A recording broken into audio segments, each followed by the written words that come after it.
আগামী ৪ নং মহারাজপুর ইউনিয়ন পরিষদ নির্বাচনে দলীয় মনোনয়ন প্রত্যাশী খুলনা জেলা বিএনপির আহ্বায়ক কমিটির সদস্য ও কয়রা উপজেলা বিএনপির যুগ্ম আহ্বায়ক মহারাজপুর ইউনিয়ন পরিষদের সাবেক স্বর্ণপদকপ্রাপ্ত চেয়ারম্যান মোহাম্মদ মনিরুজ্জামান বেল্টুর নেতৃত্বে ব্যাপক মোটরসাইকেল শোডাউন অনুষ্ঠিত হয়েছে।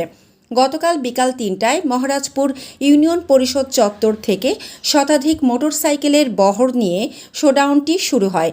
পরে ইউনিয়নের বিভিন্ন গুরুত্বপূর্ণ সড়ক প্রদক্ষিণ করে দেওয়ারা বাজারে গিয়ে শেষ হয়। এ সময় স্থানীয় বিএনপি ও অঙ্গ সহযোগী সংগঠনের নেতাকর্মীরা অংশ নেন। শোডাউন শেষে দেওয়ারা বাজারে সংক্ষিপ্ত বক্তব্যে মোহাম্মদ মনিরুজ্জামান বেল্টু বলেন, এলাকার উন্নয়ন, জনগণের অধিকার প্রতিষ্ঠা ও একটি আধুনিক ইউনিয়ন গড়ার লক্ষ্যে তিনি কাজ করতে চান। তিনি সকলের দোয়া ও সমর্থন কামনা করেন। শোডাউনকে কেন্দ্র করে ইউনিয়নের বিভিন্ন এলাকায় উৎসবমুখর পরিবেশের সৃষ্টি হয়। এ সময় তিনি বলেন, স্বৈরাচার বিরোধী আন্দোলনে আমি সক্রিয়ভাবে দলের সকল প্রোগ্রামে অংশগ্রহণ করেছি, জেল জুলুমের শিকার হয়েছি, জেল খেটেছি এবং যখন প্রতিষ্ঠাকারীদের শাসন করছে তখন সেভাবে দলীয় প্রার্থী না থাকলেও আমি দলের প্রার্থী হিসাবে এখানে এই ৪ নম্বর মহারাজপুর ইউনিয়নে নির্বাচন করেছি।